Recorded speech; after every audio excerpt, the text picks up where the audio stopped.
Hey YouTube, Joeboy here. So, chapter 888 of One Piece is out, so if you haven't checked out that chapter yet, I suggest that you do so because I will be spoiling you. But now that you have, let's begin. 100% guys, this will be an extremely memorable chapter for many years in the future. So many of you guys should know that, especially if you follow me on Twitter, that I do read the spoilers when they come out. So I knew essentially what was going to happen in this chapter, but the end just got me. Completely captivating. But anyway, just before we get into the actual first reaction, you guys know that my chapter thumbnails are really awesome hand-drawn original art.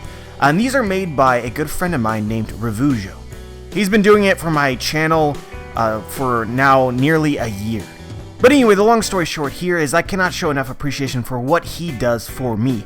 And he actually has a new YouTube channel where he has uploaded one video up until now where it's a time-lapse of him showing us how he goes about creating these thumbnails, which is just fantastically interesting. So yeah guys, I think it's worth your time and I would really appreciate it if you went and checked out that video. The link for it will be in the description. So yeah guys, let's start at the very beginning of this chapter. And at the beginning, yet again, we got more teasing for the Luffy versus Katakuri fight. And it seems as though whenever we get to this fight next, there might actually be a fight. Real talk guys, I'm kind of disappointed and I am very careful when I use that word. But the way that Oda has sort of spread out all of this Katakuri Luffy stuff has kind of detracted from the hype of the fight, I feel as though. But I'm certain that once we actually get into it, like for real, all that hype will come rushing back. But in the meantime, the majority of what we are getting is a whole lot of posturing. I'm stronger than you. No, I'm stronger than you. You can't defeat me. I will defeat you. I mean, if you consider all of the material that we have for Luffy versus Katakuri, or even just Luffy in the Mirror World, I would say that 90% of it is, nothing really has occurred, just a whole lot of talking, and Luffy running for his life, and a very small portion of that has actually been battle. But despite the fact that I've said this now, the more that Oda draws it out, the more that Oda builds it up, which is essentially what is occurring here, I think is more indicative of what is going to happen. Luffy is dead set on defeating Katakuri. We're not exactly sure as to how that he will do that, but when Luffy actually figures out something, even if he doesn't defeat Katakuri, even if it just creates the possibility of defeating Katakuri, that is going to be oh so unbelievably hype.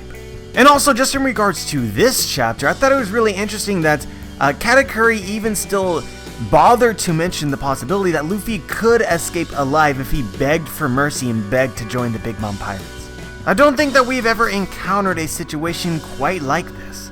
Usually the Strat's enemies have dismissed them or are hell-bent on killing them, but I think that this is the mentality of a Yonko and her crew. A Yonko is certainly powerful by themselves, but they also need a strong crew in order to defend their territory.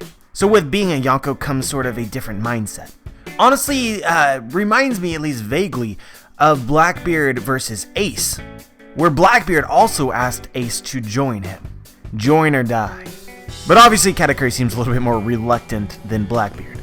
And also I think that this is worth mentioning as well, which is that the last time that we saw Luffy, he was contemplating on how exactly he was going to take on Katakuri, and he seemed to be biding his time. It was like Luffy was taking a moment to try and analyze the situation and come up with a solution. But in this chapter, we see that Luffy has confronted Katakuri once again, keeping in mind that as long as Luffy has captured Brûlé, Katakuri is essentially stuck in the Mirror World. So has Luffy found his solution? Katakuri bothered to mention that since Luffy had returned to the Mirror World, he had, quote, been acting quite erratic. And I think that erratic is a very poignant choice of words if Oda did indeed choose these very carefully, because erratic essentially means unpredictable. And using the word unpredictable versus a man who specializes in predicting things seems important. I wonder if this sheds any light on what Luffy's strategy might be. This honestly reminds me a lot of Luffy's tactics versus Enel.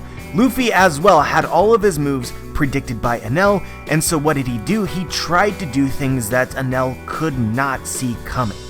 And what makes me the most interested in this is that when we see Luffy attack Katakuri in the final panel of their part of the chapter, Katakuri didn't use his observation haki to dodge Luffy. He had to dodge it manually, as in move his body. which is just different enough to make me curious. But moving on to the next part of the chapter, we had the Big Mom fleet closing in on these strides. And so the first detail that I thought that was probably at least interesting, maybe even important, is that it seems as though during Big Mom's rage state, the Big Mom pirates have less control over the homies. We've seen it before, right? Whenever the Strats were running away from Big Mom in the seducing woods, the trees were acting all scared up until the moment, and we're actually going to let these Strats pass, up until the moment in which Big Mom essentially told them to get their acts together, and then they went drone status, I guess is the best way to look at it. But right now, Big Mom is so far gone that she can't implement that level of control over the homies, and we're seeing the results of that. Which is incredibly unfortunate because Big Mom has stuffed little bits of soul into pretty much everything. But overall, what I think that this reminds us of is that these homies have life because they receive bits of soul from actual people. And we've seen when putting use her flashback abilities on them, they still retain at least somewhat of the memories of their past life. They're almost like people, really. Big Mom just has the ability to turn them into monsters. And so with less control, you have more free will, and possibly something really interesting could happen as a result of this. I'm not saying that something will happen, but something could happen. But the next thing that we want to talk about is absolutely huge. Big Mom, she's withering away right before our eyes. Sparrow even points it out, Big Mom has lost weight. And so part of this is, as traditional to One Piece, pretty ridiculous, but honestly reminds me very strongly of what we know as Big Mom's first ever rage. When she was 5 years old in Elbaf, this occurred as the result of Big Mom fasting or starving herself. This was the order of events, and this is, I think, going to be very important, right? Big Mom first overindulged. She pigged out on Simla. And then for 6 days, she starved herself. She even pointed out that she's so thin now, even though people didn't believe her. And then on the 7th day, she raged. The very same thing is happening now, so a pattern is definitively being formed. Big Mom most certainly overindulged or pigged out on food before this wedding. We can see that after the wedding ceremony and her castle had fallen, we see her stomach grumbling, so Big Mom is hungry, and after her stomach grumbles, she goes into a rage. Now this is obviously not over the span of 6 days, but it's the same thing. Big Mom's rages are almost definitely caused by starvation, or at the very least they are definitively correlated. When one happens, now the other happens. And Oda, being the master that he is, also might have given us an additional clue with Luffy, which is that when Luffy went Gear 4th, during his fight versus Cracker, we can see that immediately after that fight, he's stuffing himself the entire time. He loses weight very rapidly, very similar to what Big Mom is happening to Big Mom right now. And so we can presume that Luffy is losing all of this energy because of how much he uses Haki during Gear 4th. We also know that Big Mom is essentially indestructible almost subconsciously. Like, it didn't seem like she had to do any training, she was just kind of birthed that way. This is a great time to possibly assume that what makes Big Mom indestructible is latent natural Haki abilities, which require her to eat a lot in order to maintain. Now this definitely doesn't explain why it is that she has her rages. You can throw in some jokes like low blood sugar or she has diabetes. Like, I don't know exactly, I would need to think about this some more. But all of this information seems incredibly relevant to me.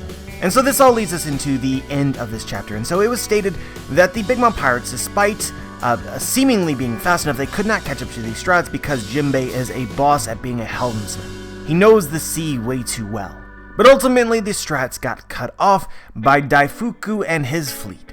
And Carrot said, "Nah, I got you." And what we ended up seeing, Carrot's transformation, given that it's the full moon, almost felt as though it came from a completely different manga, and I loved it. The Mink power scaling and the Carrot power scaling. How strong is Carrot? How strong are the Minks?